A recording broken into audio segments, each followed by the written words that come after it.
me ensinaram que era pecado um tanto de coisas que, na minha prática e da prática do meu povo, eram coisas assim corriqueiras. E coisas bobas, às vezes, sabe, assim, tipo, tomar banho de rio, jogar futebol, correr, né? Ali era tão rigoroso que isso tudo era pecado, não podia, era proibido, né? Era proibido nós tomarmos banho de rio, dentro um internato no município de Altamira, no meio da floresta amazônica, né? E depois eu virei missionário. Fui para Minas Gerais, nunca tinha sentido frio na vida. Saí para Minas Gerais e lá cheguei no tempo de frio, em Juiz de Fora, sul de Minas. Passei uns perrengues de fome, dificuldades, e fui para Belo Horizonte. E lá em Belo Horizonte eu fiz o curso de História, entrei na UFMG para fazer o curso de História.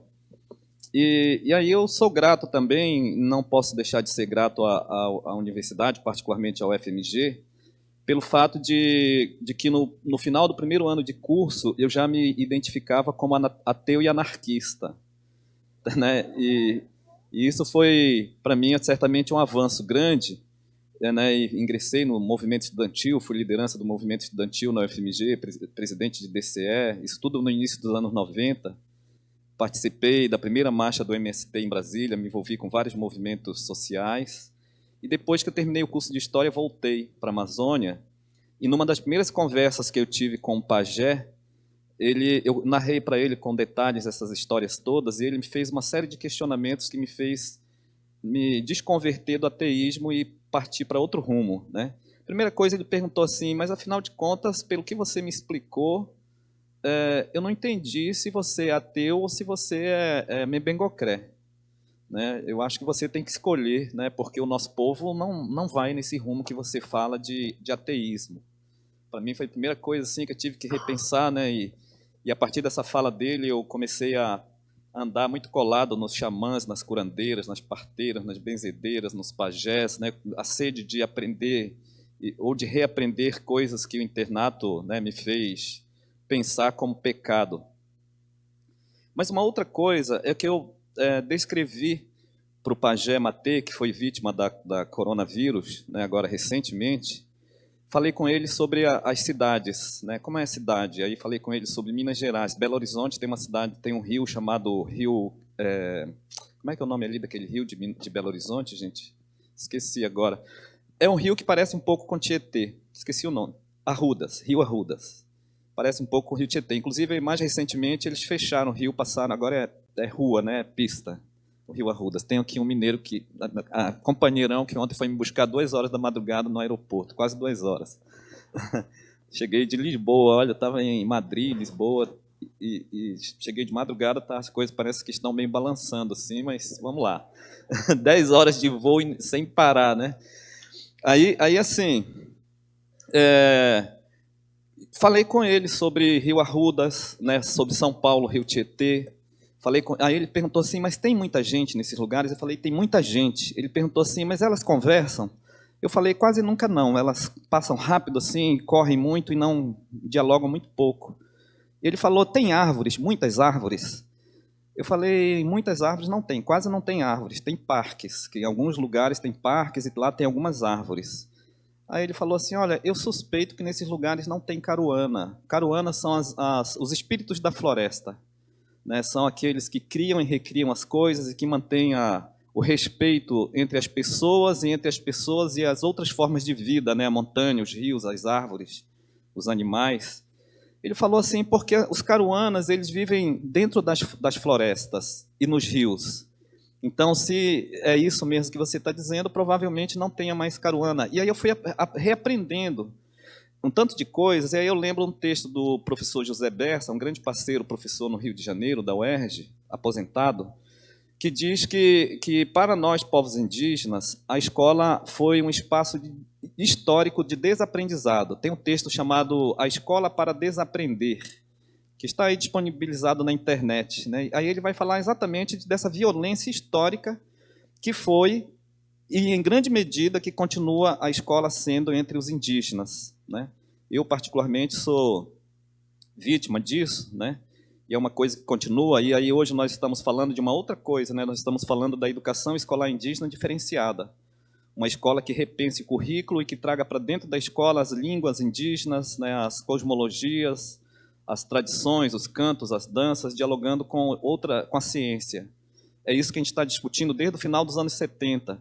Mas, sabe, ouvindo o meu grande parceiro aqui, irmão guerreiro, né, Bispo, Nego Bispo, aí eu lembro de umas coisas que às vezes me atormentam pela madrugada, que é pensar assim, gente, mas de fato é possível um negócio extremamente violento, com mais de 500 anos de violência, de repente virar agora parceiro nosso, sabe? Essa escola agora é parceira dos quilombolas, ela é parceira dos indígenas, né? E ela é a favor da revolução, e ela é a favor do projeto de autodeterminação dos povos.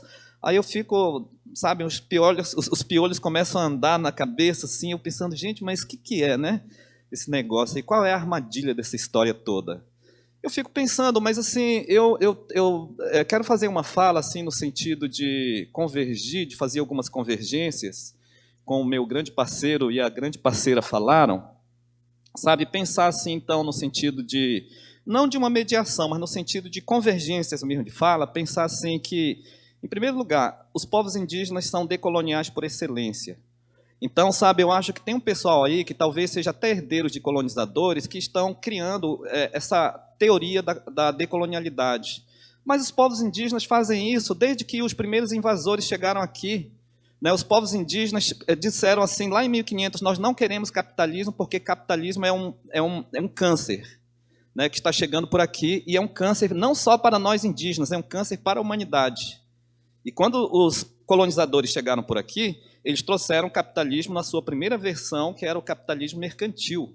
Né? E tiveram guerras horrorosas, e povos inteiros indígenas foram exterminados, aldeias inteiras foram exterminadas nesse primeiro momento de guerra. Né?